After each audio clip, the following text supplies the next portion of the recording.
아멘. 고대 로마의 철학자이자 정치가이며 저술가였던 키케로라는 사람이 있는데요. 이 사람이 남긴 유명한 말이 하나 있습니다. 뭐냐면요, 삶이 있는 한 희망은 있다라는 말입니다. 이 명언은 우리가 어려운 상황에 처해 있더라도 항상 더 나은 미래에 대한 소망이 존재하다는 것을 강조합니다. 아무리 불가능해 보이는 꿈이라고 하더라도 포기하지 않고 계속해서 우리가 거기에 대한 희망을 가지게 되면 언젠가는 반드시 더 나은 미래를 맞이할 수 있다는 그런 의미이죠. 오늘 본문에서 이사야는 자신이 하나님을 만나서 선지자로서 어떻게 소명을 받게 되었는지에 대해서 우리에게 이야기를 합니다.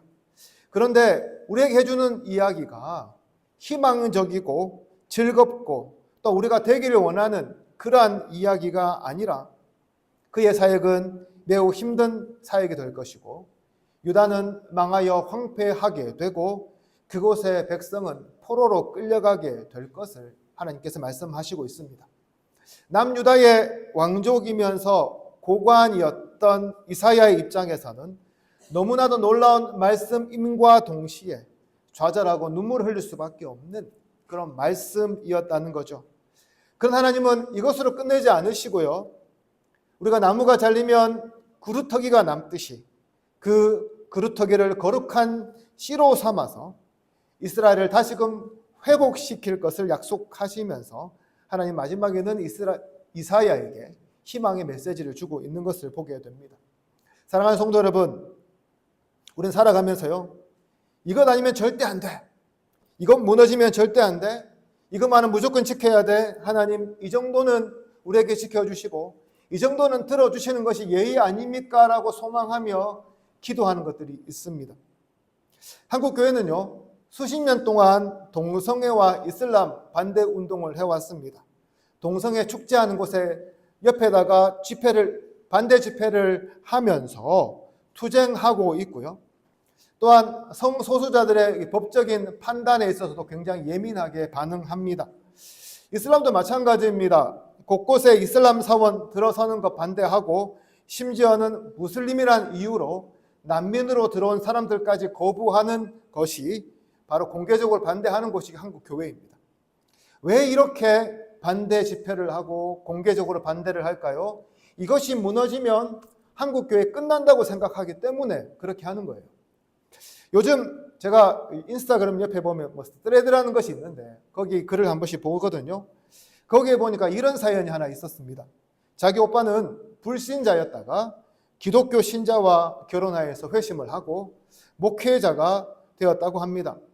이분이 신대원 가기 전, 그러니까 목사로 되기로 결정하기 전만 해도 서울대학교에서 학사를 하고 외국에서 박사학위를 받고 대학에서 교수를 하시던 그런 분이었는데 목회를 시작하면서 그 교수직도 그만두고요, 교회 개척을 하면서 오만 가지 고생을 다 하시다가 결국에는 안타깝게도 병으로 돌아가셨다는 거였어요. 자기는 오빠가 그렇게 생을 마감하는 것을 보고 난 후 지금은 교회를 가지 않는다는 그런 글을 적고 있었습니다.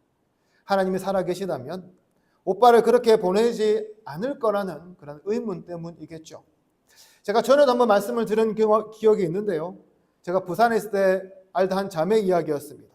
이분은 암에 걸려서 투병하다가 수술하고 완치를 받았어요. 그리고 병원에 있을 때 한 권사님의 인도로 저희 교회에 오게 되었고 정말 믿음 생활을 잘하고 있었거든요. 그런데 믿음 생활을 한 지 얼마 되지 않아서 이분의 암이 재발하게 되었습니다. 이분 가정이 굉장히 어떻게 보면 굉장히 좋은 가정이 아니었거든요. 어릴 때 어머니 아버지 이혼하시고 어머니 손에서 두 자매가 자랐는데 생활이 너무 어렵다 보니까 이 자매분은 미용실에서 일을 하게 되었습니다. 그리고 미용실에 약이 너무 독했나 봐요. 그래서 암에 걸렸고 수술을 했는데 다시금 재발하게 된 것이었습니다. 그 자매가 암에 걸렸을 때 가장 마음 아파하는 사람은 어머니였어요. 그래서 어머니가 그 소식을 듣고 가슴 부여잡고 힘들어 하시다가 스스로 목숨을 끊으셨어요. 그리고 이 자매도 암 판정을 받았는데 알고 보니까 자궁 내막암이었는데 병원에서 자궁 외막암으로 오진하는 바람에 수술도 제대로 받지 못하고 생을 마감했습니다. 제가 그 경험을 하면서 느낀 것이 하나님이 정말 미웠다는 거예요. 하나님 믿은 지 얼마 안 되는 저분, 정말로 이제 믿음이 싹 트는 저분, 정말 어려운 환경에서 하나님 붙들고 사는 저분을 왜 하나님 저렇게 데려가십니까? 라고 하나님께 따지며 물었던 그런 기억이 지금도 남아 있습니다. 그렇습니다. 오늘날도 우리가 정말 바라지 않기를 원하는 일들이 여전히 일어납니다. 그것도 하나님을 믿는 그리스도인인 우리에게요, 그런 일들이 조금도 아닌 너무나 자주 일상적으로 일어나는 현실을 우리가 마주하며 살아갑니다. 하나님, 이 일은 정말 우리에게 일어나서는 안 되고요. 하나님, 이 사람은 정말 결코 데려가서는 안 되고요. 하나님, 이것만은 꼭 지켜주시고 이것만은 꼭 보호해 주셔야 합니다라고 우리가 정말로 간절하게 기도했던 그런 일들이 속절없이 무너지는 것들을 보게 된다는 거죠. 그렇습니다. 우리 입장에서는 정말 안 된다고 하는 일들이, 정말 발생하면 안 된다고 생각했던 그런 사건들이 일어나는 것들을 보면서 우리가 수없이 좌절하고 수없이 넘어지고 심지어는 그 일 때문에 신앙을 버리는 사람들도 보는 것이 오늘 우리가 마주대하고 있는 그런 현실이라는 것이죠. 그렇다면 오늘 본문의 이사야는 과연 어떤 상황이었을까요? 오늘 본문을 시작하자마자 이사야도 우리와 똑같은 일을 겪었다고 고백하고 있습니다. 1절에 보시면 이렇게 시작하죠. 우시야 왕이 죽던 해에. 여러분, 이게 무슨 큰일이냐 생각하시겠지만 이사야 시대에 우시야 왕이 죽은 것은요, 하늘이 무너진 것과 같은 그런 충격이었습니다. 우시야 왕은 남유다 백성들에게 지금까지 있었던 어떤 왕보다 위대한 그런 왕이었습니다. 그는 왕위에 오르자마자 외세에 주눌러 있던 그런 나라를 외세의 간섭으로부터 완전히 독립시켰고요. 정복 사업도 활발하게 펼쳐서요, 솔로몬 통치 후에 가장 넓은 영토를 차지하게 되었고요. 정치적으로도 안정을 가져왔고요. 경제적으로도 활성화되는 정책을 펼쳐서요, 백성들이 먹고 사는 문제를 해결해 준 그런 왕이었습니다. 신앙에 대해서 마찬가지였어요. 신앙심도 이전 세대와는 비교할 수 없을 만큼 고취시켜서요, 이로 인해 예루살렘 성전은 언제나 순례자들로 인하여 인산인해를 이루고 있는 그런 상황이었습니다. 게다가 이렇게 위대한 왕 우시야는 무려 52년 동안이나 이 나라를 다스리면서 수많은 업적들을 만들었고요. 그로 말미암아 남유다는 북이스라엘과 분열된 이후에 최고의 전성기를 보내고 있던 그런 시대이기도 했습니다. 바로 그런 우시야 왕이 죽었다는 거예요.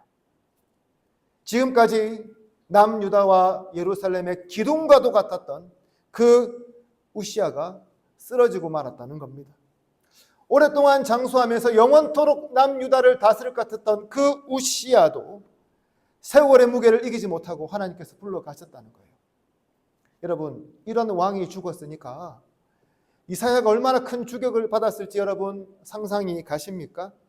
이 당시 살던 사람들이 얼마나 큰 슬픔과 놀라움에 사로잡혀 있었을 것이라고 여러분 상상이 가십니까? 우리가 가끔씩 사극을 보게 되면 위대한 왕이 죽었을 때 어떻게 합니까? 백성들이 가슴을 치면서 눈물 짓고 통곡하는 장면을 보지 않습니까? 바로 이런 장면들이 우시야가 죽었던 그때의 예루살렘과 유다의 모습이었다는 거죠. 그렇습니다. 지금까지 유다는 곧 우시야였고 우시야가 곧 유다였습니다. 그는 유다와 예루살렘 번영의 상징이었고요, 백성들에게 존경받고 사랑받는 왕의 표상이기도 했습니다. 여러분 같으면 어떻게 하시겠습니까? 여러분 같으면 이런 왕 죽으면 슬퍼하지 않겠습니까? 통곡하지 않겠습니까? 하늘이 무너진 것 같은 그런 충격받지 않을까요? 하나님, 다른 사람은 몰라도 우리 우시야 왕만은 좀 더 이 땅을 통치해야 합니다. 그러니까 오랫동안 다스릴 수 있도록 그 생명을 지켜주세요라고 수많은 사람들이 기도할 때마다 기도하지 않았을까요? 그런데 그런 그도 결국 세상을 떠나고 말았다는 것입니다. 다행스럽게도 우시야는 굉장히 현명한 왕이었습니다. 그래서요, 자기가 죽기 7년 전부터 자기와 아들 요담을 불러서 함께 나라를 통치했습니다. 그에게 어떻게 하면 잘 다스릴 수 있는지에 대한 노하우와 정치적 유산도 물려주었습니다. 평상시 같으면 이 정도 했으면 굉장히 잘하는 거예요. 그런데 앞으로 우시아 왕 다음에 통치할 요담이 마주해야 할 그런 현실은 정말 만만치 않은 상황이었습니다. 우시아가 죽은 후에 백성들이 가장 먼저 걱정한 것은 국제 정세였습니다. 한동안 내분으로 인해서 세력을 확장시키지 못했던 아시리아가 이제 그 내분을 다 수습하고 다시금 맹주의 자리를 차지하기 위해서 기지개를 펴고 있는 그런 상황이었습니다. 그런데 이것이 전부가 아니었어요. 유다와 국경을 맞대고 있는 그 북이스라엘, 그리고 그 위에 있는 아람 왕도 우시아의 사망 소식을 듣게 되면 언제 어떻게 남유다의 침공에 들어올지 모르는 그런 상황이었습니다. 여러모로 해결이 쉽지 않았다는 거죠. 부정부패 문제도 심각했습니다. 이 당시 사회 지도층 인사들과 종교 지도자들의 권력 남용과 종교적인 조작 행위는 정말 눈뜨고 보지 못할 정도였습니다. 정의로워야 할 하나님의 나라와 그 도시들마다 불의와 폭력이 난무했고요. 하나님의 백성이란 자들에게서 거룩함이라고는 찾아볼 수 없는 시대가 바로 이 시대였다는 거죠. 이런 상황에서요, 엎친 데 덮친 격으로 위대한 왕 우시아까지 서거했습니다. 전국은 공황 상태에 빠져들었고 국가의 앞날은 어두워만 보였습니다. 이사야는 이때에 오늘로 하면 대통령 기록관장이라는 그런 관직을 담당하고 있었습니다.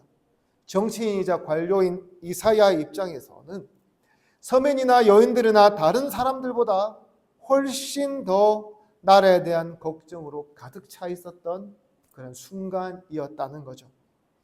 그렇습니다. 이사야는요, 우시아 왕과 사촌지간이었어요. 관직에도 있었습니다. 지근거리에서 그를 보필했습니다. 나라에 대한 근심과 걱정이 얼마나 많았겠습니까? 하나님, 우리나라 지켜주셔야 합니다. 하나님, 우리나라가 외적의 침입으로 망하거나 문제가 생기는 일 결코 발생하면 안 됩니다. 하나님, 요담 왕이 등극을 해도 우리나라는 우시아처럼 지켜주고 창대하고 잘 되는 일이 계속해서 이어져야 합니다라고 얼마나 기도했겠습니까?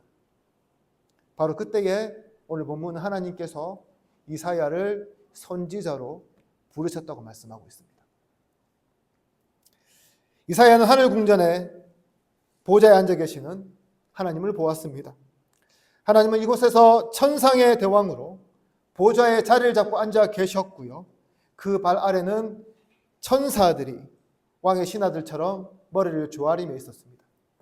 이사야는 이렇게 상황을 묘사합니다. 주께서 높은 보좌에 앉으셨고 그 옷자락은 성전에 가득 차 있었고 천사들은 서로 화답하며 거룩하다 거룩하다 거룩하다를 연신 외치고 있었다고 말이죠. 여러분, 어떤 장면이 연상됩니까? 하늘에서도요, 예배가 있다는 것을 우리에게 보여줍니다. 우리가 이 땅에서 예배하듯이 저 하늘에도 예배가 일상적이라는 거죠. 그런데 그 예배에 참석한 이사야의 모습을 한번 보십시오. 어떻습니까? 그 천상에 드린 예배 얼마나 황홀하고 얼마나 기쁘고 얼마나 즐겁겠습니까? 그런데 이사야에게 그런 모습이 나타나지 않아요. 어떤 모습 보여주고 있습니까? 두려움에 쌓여 있어요. 왜 이사야가 지금 두려워하고 있을까요? 무한히 거룩하신 하나님 앞에 어느 누구도 설 수 없다는 그런 두려움이 그 속에 밀려왔기 때문이었습니다. 그렇습니다. 이 자리에서 이사야는 자신이 얼마나 더럽고 추한 존재인지를 명확하게 깨달았습니다. 그래서 이렇게 외치죠. 화로다 나여 망하게 되었도다. 나는 입술이 부정한 사람이요, 나는 입술이 부정한 백성 중에 거주하면서 만군의 여호와이신 왕을 배웠음이로다. 이것이 무엇을 보여줍니까? 이 세상의 유일한 통치자이신 하나님의 하나님 되심과 그분의 거룩하심을 경험해 본 사람들은 자신이 얼마나 하나님 앞에서 부족하고 부정한지를 입술로 고백하게 된다는 거죠. 왜냐하면요, 사람은 자신의 힘으로 자신이 얼마나 두렵고 추한 존재인지 알지 못합니다. 오직 하나님 앞에 우리 자신을 비추게 될 그때에야 우리가 얼마나 죄가 많고 얼마나 비참한 상황에 살고 있는지 깨닫게 된다는 거죠. 그런 의미에서요, 우리의 믿음의 출발은 다른 데 있는 게 아니라 하나님을 만나고 하나님을 경험하는 데부터 시작되어야 합니다. 그렇다면 우리가 하나님을 경험한다, 다시 말해서 하나님을 만난다는 말은 무슨 말입니까? 정말 이사야처럼 보좌에 앉아 계신 그 하나님을 직접 보고 경험한다는 것입니까? 아니면 우리가 일상생활 가운데 경험하는 평범한 일들을 말하는 것일까요? 둘 다 아니죠. 하나님을 경험한다는 것은 하나님의 그 거룩하심 앞에서 우리가 얼마나 쓸모없는 죄인인가를 깨달아서 내가 반드시 구원받아야 한다, 그것을 알게 되는 바로 그 경험을 이야기합니다. 여러분, 오늘날 우리 그리스도인들의 문제가 정말 무엇일까요? 하나님을 만나는 경험 없이 그냥 복을 받기 위해서, 지옥 가지 않기 위해 천국행 티켓을 받으려고 오는 경우가 너무나 많기 때문이라는 거죠.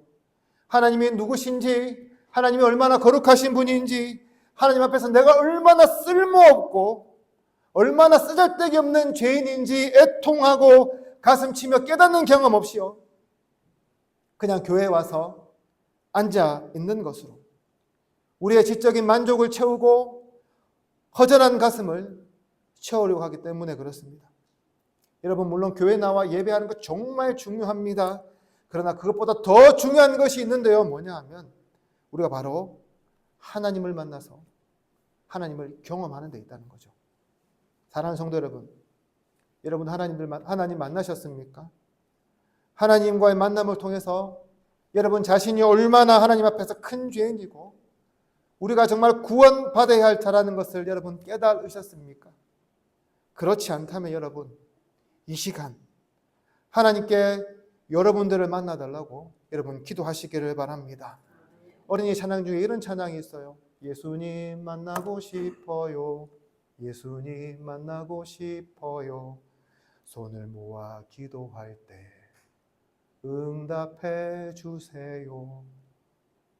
오늘 이 시간요, 우리가 그냥 왔다 갔다 하는 그런 믿음에서 벗어나서 하나님을 온전히 만나는 그런 축복이 넘치는 저와 여러분 되기를 소망합니다. 그런데요, 이와 같이 결단하는 기도는 반드시 내가로 시작해야 한다고 오늘 본문은 이야기합니다. 오늘 본문에서 하나님은 이사야에게 뭐라 물으십니까? 내가 누구를 보내며 누가 우리를 위하여 갈꼬라고 묻고 있습니다. 그때 이사야가 어떻게 대답합니까? 내가 여기 있나이다, 나를 보내소서라고 지체하지 않고 즉시 대답하는 것을 볼 수 있습니다. 여러분, 이사야가요, 우리라고 대답하지 않아요. 누구 이름을 콕 집어서 그 사람이라고 이야기하지 않습니다. 바로 내가라고 대답합니다. 그렇습니다. 우리가 하나님께 드리는 고백은 언제나 1인칭인 내가 되어야 합니다. 다른 사람 핑계하고 다른 사람에게 미루는 것이 아니라 바로 내가 되어야 한다는 거죠. 오늘도 하나님은 우리에게 찾아오셔서 이렇게 물으십니다. 네가 나를 만나기 원하느냐? 네가 나와 함께하기 원하느냐? 네가 내가 준 사명 감당하기 원하느냐? 그 길이 좋든 어렵든 사람에게 인정받든 그렇지 않든 나를 따르기 원하느냐라고 묻고 계세요. 여러분, 어떻게 대답하시겠습니까? 어떻게 하시 우리의 대답이 되어야 할까요? 한결같이요, 예, 주님, 제가 여기 있습니다. 저를 만나주시고 저를 사용해 주십시오라고 우리가 대답할 수 있어야 합니다. 이렇게 이사야는 하나님을 만나서 선지자의 사명을 받게 됩니다. 그렇다면 어떤 일이 벌어지는 것이 바람직할까요?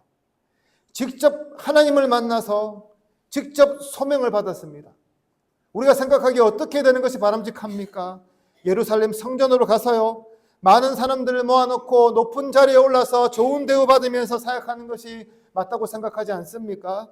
사람들이 이사야 입에서 나오는 말씀 한마디 한마디 귀 기울여 들으면서 아멘 아멘 하고요 화답하는 것이 맞지 않습니까? 그런데 오늘 본문 뭐라 말씀하시냐면요, 선지자가 받은 그 사명의 길이 결코 높아진 자리 아니라는 거예요. 그 자리가 즐겁거나 행복한 길이 아니라고 하나님 말씀하십니다. 그의 사명은 무엇입니까? 패역하고 완악한 백성에게 심판과 형벌의 메시지를 전하는 것이었습니다. 사람들이요, 정말 듣기 싫은 소리만 주구장창 해야 하는 그런 일이었습니다. 하지만 그런 메시지 어느 누가 좋아하겠습니까?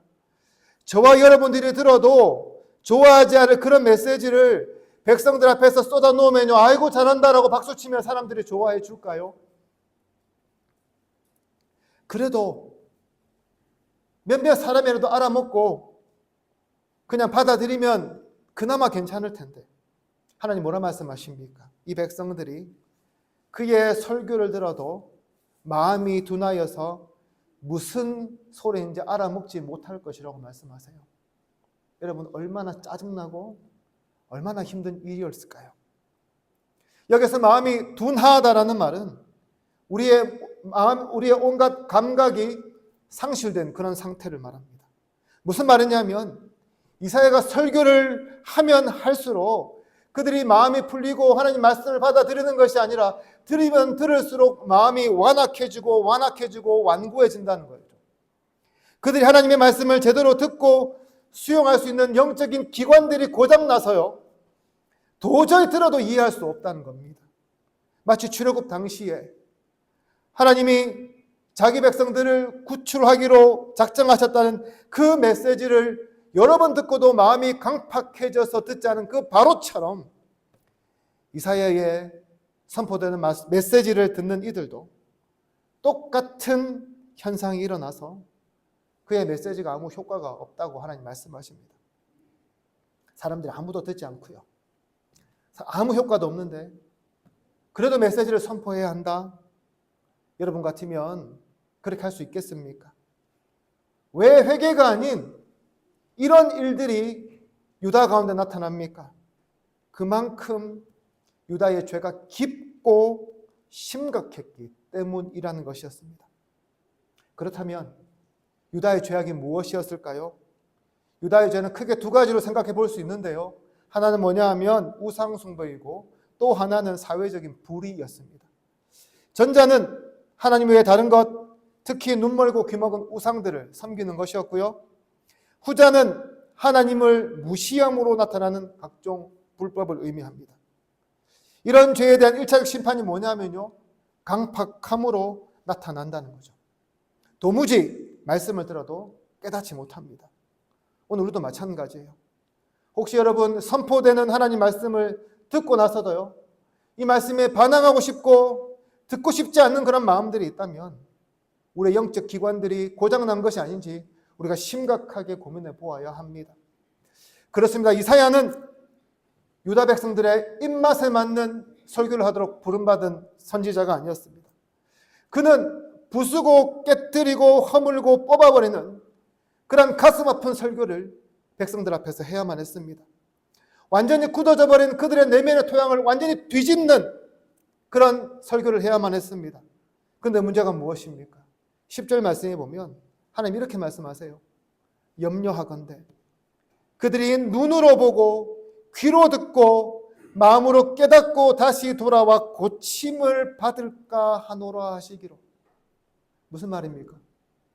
이사야의 메시지 듣고요, 유다 백성들 회개하고 돌아오면 안 된다는 말씀이에요. 이제 회개의 시대가 끝났다는 겁니다. 대신 뭐라고요? 유다가 심판받을 날이 하루하루 다가오고 있다는 그런 말씀입니다. 그래서 이사야가 선포하는 말씀을 듣고 돌아오는 소수의 사람을 제외하고 대부분 백성들은 회개하고 돌아오면 안 된다는 말씀하고 있습니다. 그렇습니다. 우리는요, 하나님 생각하면서 하나님 무조건 사랑의 하나님이라고 하시지만 오늘 말씀은 그 사랑의 하나님께서 인내의 임계점에 이르게 되면 하나님 더 이상 우리의 회개도 받아주시지 않고 약속하신 대로 심판하신다고 말씀합니다. 11절에서 이사야가 다시 묻습니다. 주여 어느 때까지입니까? 그러자 하나님 뭐라 말씀하십니까? 온 성읍이 황폐해지고 백성들이 사로잡혀 갈 때까지 이 심판이 끝나지 않을 거라고 말씀합니다. 여러분, 이사야가 하나님의 부르심을 받았을 때에, 그래서 하나님을 만났을 때에, 하나님께서 이사야에게 말씀을 주시려고 할 때에 그가 생각한 이 유다의 미래는 어떤 미래였습니까? 아마도 장밋빛 미래를 꿈꾸지 않았을까요? 야야, 우시아 죽어도 괜찮아. 내가 있으니까 요담도 지켜주고 계속 이렇게 잘 나간 나라가 될 거야 라는 그런 메시지를 듣기 원하지 않았을까요? 그러나 하나님께서 이사야에게 주신 말씀이 무엇입니까? 나라는 망하여서 황폐하게 되고 백성들은 다른 나라에 포로로 끌려간다는 그런 말씀이었습니다. 이제 모든 것이 끝이 났어요. 이사야가 품었던, 나라를 향해 품었던 모든 희망도 사라져 버렸습니다. 그는 이제부터요, 속절없이 망해가는 그 나라의 운명을 그냥 지켜보아야만 했습니다. 하나님, 절대 이런 일은 일어나면 안 됩니다. 하나님, 이것만은 무너지면 안 됩니다. 하나님, 이것만큼은 지켜주셔야 합니다라고 그렇게 그가 애타며 기도했던 그 모든 기도가요, 좌절되고 말았다는 거죠. 그냥 절망할 수밖에 없는 상태였습니다. 더 이상 어떤 희망도 가질 수가 없었습니다. 그가 걱정했던 대로 우시아 이후의 미래는 그렇게 멸망으로 흘러간다고만 생각하니 그의 비통함은 이루 헤아릴 수 없었을 겁니다. 오늘날 우리말로 하면 어떻게 말할 수 있을까요? 하나님, 동성애 합법화되면 안 됩니다. 이슬람에 들어오면 안 됩니다. 하나님, 나의 사랑하는 가족들 데려가시면 안 됩니다. 하나님, 이 땅의 교회들이 외면받으면 안 됩니다. 하나님, 내가 하는 사업체들 무조건 지켜주셔야 하고요, 우리 가족 무조건 지켜주셔야 합니다라고 기도했는데요, 그 모든 것들이 좌절된 것을 의미하는 거죠. 이 밖에도 우리는요, 수도 없이 이사야처럼 기도합니다. 그런데 우리의 기도대로 되지 않은 경우가 참 많아요. 그러면 그 모든 것이 다 끝나버린 것일까요? 아니요. 이사야 6장의 마지막인 13절을 다시 한번 보시기 바랍니다. 어떻게 말씀합니까? 그 중에 10분의 1이 아직 남아있을지라도 이것도 황폐하게 될 것이나 밤나무와 상수리나무가 배임을 당하여도 그 그루터기는 남아있는 것 같이 거룩한 씨가 이 땅에 그루터기니라 하시더라. 여러분, 심판의 결과 유다는 망하게 될 겁니다. 백성의 10분의 1만 남게 될 거예요. 많은 사람들이 포로로 끌려갈 겁니다. 그 땅은 폐허가 될 것이고요, 쓰잘데기 없는, 모두가 망했다고 생각하는 그런 땅으로 전락하고 말 것입니다. 그러나 그 심판의 와중에서도 하나님은 그루터기만은 남겨놓아 그들을 통해 희망의 싹을 틔우실 거라고 말씀합니다. 그렇습니다. 하나님요, 진노 중에라도 긍휼하심을 잊지 않으시는 하나님이심을 오늘 본문은 우리에게 잘 보여주고 있습니다. 여러분, 지금은 무슬림이 대다수인 터키와 시리아와 팔레스타인과 이집트와 그리고 튀니지와 알제리 지역은 초대 교회의 문명이 찬란하게 꽃피던 곳이었습니다. 우리가 아는 초대교회의 많은 사람들이 이적 출신들입니다. 그런데 지금은 그 땅이 온통 무슬림들이 사는 땅으로 변하고 말았습니다. 그렇다면 이 넓은 지역의 백성들이 하나님을 떠나 무슬림으로 갔으니 하나님 문제가 있는 것일까요? 우리가 잘못된 하나님을 믿고 있는 것일까요? 아니요. 그 땅에는 여전히 복음을 붙들고 순결하게 살아가는 수백만 명의 사람들이 살고 있습니다. 그렇습니다. 하나님께서는 그 땅이 무슬림으로 넘어가는 와중에서도 이 그루터기를 남겨서 그 땅을 통해서 여전히 일하고 계시다는 거예요. 오늘 살아가면서 우리는 여러 가지 원하지 않는 일들을 직면하게 됩니다.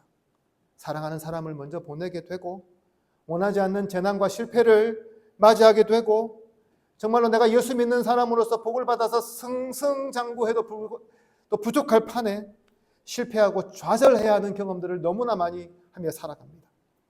특별히 예수 믿는 사람들 더 잘 살아야 하는데 그렇지 못한 경우도 우리가 참 많이 보게 되지요. 때로는 우리가 이해하지 못할 일들이 우리에게 다가오기도 합니다. 내가 하나님을 최선을 다해 섬겼는데 왜 나에게 이런 일이 생깁니까? 라고 하나님께 따져 묻고 싶은 순간도 너무나 많이 발생합니다. 그러나 오늘 본문의 하나님은요, 진노 중에라도 긍휼을 베푸시는 분이라고 말씀하십니다. 바꾸어 말하면요, 우리 하나님은 모든 상황 가운데서 우리에게 긍휼과 자비를 베푸시는 분이라는 것입니다. 진노 중에도 그루터기를 남겨놓은 것과 같이 오늘 우리가 일상에서 경험하는 모든 고통과 실패와 좌절의 삶에도 그루터기를 남겨놓아 우리가 재기할 수 있도록 하시고, 우리가 일어날 수 있도록 하시고, 우리가 다시금 정상적인 꿈을 꿀 수 있도록 우리 하나님 인도하신다는 것입니다. 사랑하는 성도 여러분, 야구를 좋아하시는 분들이 흔히 하는 말 중에 이런 말이 있어요. 야구는 9회 말 투아웃부터란 말. 3아웃을 당할 때까지 끝난 게 아니라는 겁니다. 우리도 마찬가지입니다. 우리도 이 땅을 살아가면서 걱정할 수 있고 실패할 수 있고 넘어질 수 있습니다. 그러나 우리가 기억할 것은 그것이 우리의 끝이 아니라는 것입니다. 왜 그렇습니까? 하나님께서 우리에게 그루터기를 남겨 놓으셔서 끝내는 우리를 일으키시고 우리를 살려내시고 우리를 회복시켜 주실 것이기 때문입니다. 사랑하는 성도 여러분, 특별히 삶에 지쳐있고 고통과 두려움과 위기 속에서 신음하고 있는 사랑하는 성도 여러분, 여러분에게는 하나님께서 여러분에게 남겨두신 그루터기가 있음을 여러분 기억하시기를 바랍니다. 진노 중에도 긍휼을 베푸시는 그 하나님께서 여러분 뒤에 든든히 서 있다는 것을 여러분 기억하시기를 바랍니다. 그 하나님 믿고 여러분 다시 한번 힘을 내시기를 바랍니다. 그 하나님을 믿고 절망에서 일어나 여러분 다시 한번 도전해 보시기를 바랍니다. 그렇습니다. 여러분, 하나님은 우리의 그루터기가 되어 주십니다. 오늘도 우리의 그루터기가 되어 주시는 그 하나님을 바라보므로 이해할 수 없는 상황에서도, 어려움과 좌절의 상황에서도, 믿음이 시험받는 흔들림 속에서도 우리를 선한 길로 인도하시는 하나님의 섭리를 믿음으로 끝까지 하나님을 붙들고 승리하는 저와 여러분 되기를 주님의 이름으로 축복합니다. 기도드리겠습니다.